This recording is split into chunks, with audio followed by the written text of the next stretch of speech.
तो बीजेपी आज अपना 44वां स्थापना दिवस मना रही है। तस्वीरें हमने आपके सामने रखी जयपुर में, जहां बीजेपी मुख्यालय पर मुख्यमंत्री भजनलाल शर्मा ने दीप प्रज्वलित करके कार्यक्रम की शुरुआत की। और तस्वीर दूसरी, जहां बीजेपी मुख्यालय पर ही ध्वजारोहण किया गया मुख्यमंत्री भजनलाल शर्मा की ओर से। वीरेंद्र इस वक्त मेरे साथ मौजूद हैं।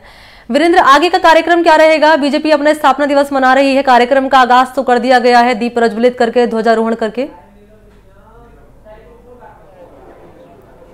बिल्कुल, देखिए मनी, मैं आपको बताना चाहूँगा कि बीजेपी के जो तमाम जो बड़े नेता हैं, आपको दिखाना चाहूँगा कि यहाँ पे बैठे हुए हैं। यहाँ पे विधायक से लेके तमाम जो पदाधिकारी हैं यहाँ पे आए हुए हैं। इसके साथ ही आपको बताना चाहूँगा कि जो ये स्थापना दिवस है इस बार खास इसलिए भी माना जा रहा है कि जो बीजेपी के तमाम जो बड़े नेता हैं या फिर तमाम जो पदाधिकारी हैं वो साफ तौर पर यहाँ पे 400 पार का जो प्रधानमंत्री मोदी तीसरी बार जो प्रधानमंत्री बनेंगे उसके लिए राजस्थान की जो 25 के 25 लोकसभा सीटों पर किस तरीके से साधना है उसको लेके यहाँ पे पूरी एक रणनीति बनाई गई। और उसी रणनीति के तहत कहीं ना कहीं ये जो स्थापना दिवस है, आज आप देखेंगे कि 6 अप्रैल को 1980 को जब बीजेपी की स्थापना हुई थी, 2 सीटों से इसने अपनी पार्टी ने अपनी शुरुआत की थी। और आप आज देख सकते हैं कि किस तरीके से जो पूरे विश्व के अंदर सबसे बड़ी पार्टी है वो यहाँ पे देखी जा रही है। मेरे साथ सिविल लाइन विधानसभा क्षेत्र से जो विधायक है गोपाल शर्मा, उनसे भी मैं बात करूँगा। सर, बीजेपी का स्थापना दिवस है, किस तरीके से देखते हैं?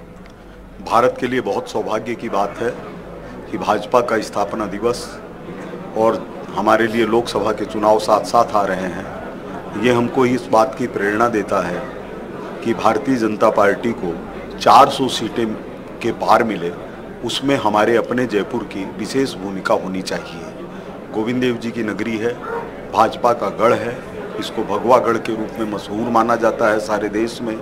और हम लोग उसी के लिए कटिबद्ध हैं कि भारत को विकसित भारत बनाने के लिए हम सब संपूर्ण प्राण प्रण से एकजुट हैं। लेकिन सर, मैं आपको एज एक बीजेपी प्रतिनिधि के तौर पे नहीं, मैं आपसे एक सवाल कर रहा हूँ एक पत्रकार के तौर पे।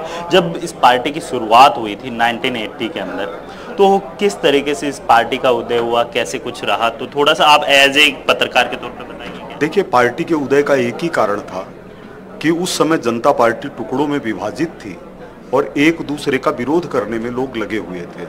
तो राष्ट्रीय विचारधारा की रक्षा कौन करे, इस प्रश्न के ऊपर ऐसे लोग सामने आए जिनके मन में राष्ट्र के प्रति भक्ति और समर्पण निर्धारित था।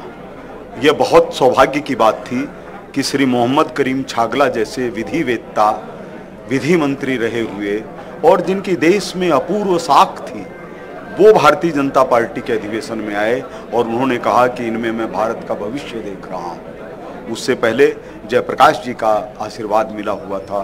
तो ऐसे सुखद वातावरण के अंदर माननीय श्री अटल बिहारी वाजपेयी, जो विश्व में अपनी चिरपरिचित शैली के लिए मशहूर हैं, उनके अडवाणी जी, राजमाता सिंधिया जी, सिकंदर वक्त जी, इन लोगों के नेतृत्व में भारतीय जनता पार्टी की स्थापना। देखिए, मैं बताना चाहूँगा कि हमारे दर्शकों को भी जिस तरीके से आपने देखा कि बीजेपी है वो अपना स्थापना दिवस बना रही है 6 अप्रैल को, और इसके साथ ही प्रधानमंत्री मोदी हैं वो आज यानी 6 अप्रैल है, छठी बार है, इस साल की छठी बार प्रधानमंत्री मोदी हैं वो पुष्कर दौरे पे हैं। और पुष्कर दौरे के अंदर आप देखेंगे कि प्रधानमंत्री मोदी हैं अजमेर लोकसभा की जो सीटें हैं उनको साधेंगे, साथ ही नागौर की जो सीटें हैं उनको भी साधने का काम करेंगे। ठीक है वीरेंद्र, आगे की जानकारी भी आपसे लेंगे।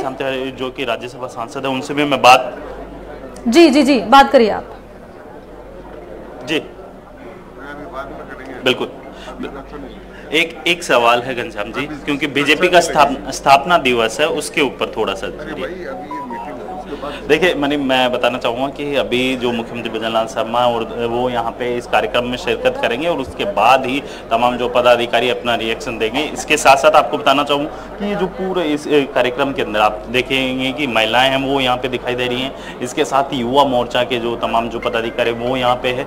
इसके साथ साथ आप देखेंगे युवा हो या फिर किसान हो या फिर तमाम कार्यकर्ता और पदाधिकारियों की यहाँ पर मौजूदगी है। यहीं पर बीजेपी दफ्तर के अंदर नेताओं की मौजूदगी है, जहां पर बताते चले कि स्थापना दिवस मनाया जा रहा है और यही जीत का मंत्र भी दिया जाएगा। और किस तरीके से बीजेपी ने 40 साल पूरे किए हैं और इस मुकाम पर आज बीजेपी पहुंची है उसे भी याद किया जाएगा।